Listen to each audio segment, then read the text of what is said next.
Good evening, folks. As a young kid in the 40s, all the boys and girls in my neighbourhood went to Mossman Primary. Then came high school. The parents of my friend Tom paid him to attend Church of England Shore. Malcolm was sent to Sydney Grammar. Roger went to Anglican Trinity Grammar in Summerhill. Stan McCabe sent his son Jeff to St Joseph's College out at Hunters Hill.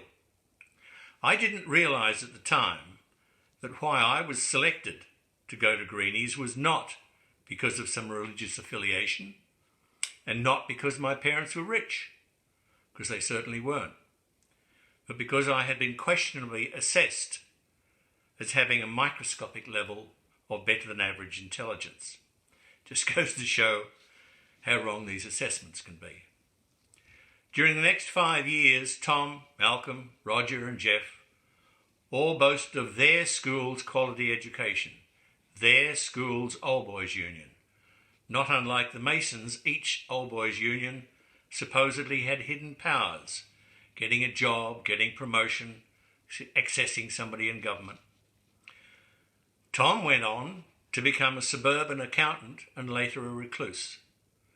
Malcolm became a grey clerk in the public service and died in his early 40s. Roger became a fruit and veg agent at Sydney's Haymarket, while Jeff drifted from one outback country hotel to another. So much for the wonderful benefits of their expensive education. Sometime in 1953, I think it was, I went to a meeting in room 4 under the library opposite the music room, chaired by Reg Burden, discussing the restart of North Tech Old Boys Union. David Fox and Terry Ellaby, both 2 years ahead of me, were present. But I can't remember any event that they got up and running, but it motivated me into thinking that Greenies North Tech should be able to build an Old Boys Union at least as successful as any private school. During 57 and 58, Lex Langtree, Alan Ridley, John Gooch and myself and a few others started a new Old Lions. Our first reunion luncheon was held in 1958 or 59 at the Camaret Anzac Club, where we used to have our school ball and the 5th year farewell.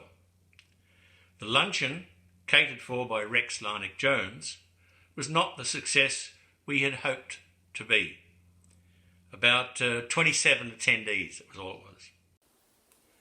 Former headmaster, 1945 to 47, Tom Klein, attended our first reunion dinner that we held at a function room in Grosvenor Street. But interest slowly faded and this Old Lion soon ceased to exist. Around 1963, there was another attempt by the same group, but most of us were so busy building our careers we couldn't commit the time. And as you all know, the government then stepped in and our school was to be closed. Then in 1971, Brian Simons had just the right get up and go to start this Old Boys Union. Thank you, Brian. In 1973, I was elected president for the first time. As marketing and communications was now my business, I suggested that a regular, informative, humorous newsletter would be the key to our success. Before computers, early newsletter text was picked out on a manual typewriter. Colin Varco did the photo scans for us at cost price. By 1982, my business had mushroomed, so the Old Lions had to be assigned back seat and I dropped out. For the next 10 years or so, newsletters were produced somewhat randomly from time to time by various folk, and later the verbose and loquacious editions by Alan Livingston. Then in January 1995, Mac was back and edited every GG since. Probably more than 100 missives were researched, written and produced. The Old Lions has managed some wonderful achievements, including hosting the innovative and successful Y2K Black Tie Dinner Cruise in 1999, having our Cadet Corps colours laid up in St Peter's Church, attracting 330 plus attendees at our super special Millennium Reunion, but most importantly, getting our stone building listed as a valuable addition to Australia's heritage. In recent years I had, perhaps, underestimated what we have achieved. The sincere camaraderie we created within the Old Lions since 1969 became abundantly apparent earlier this year when my wife died in June. I told a few close friends.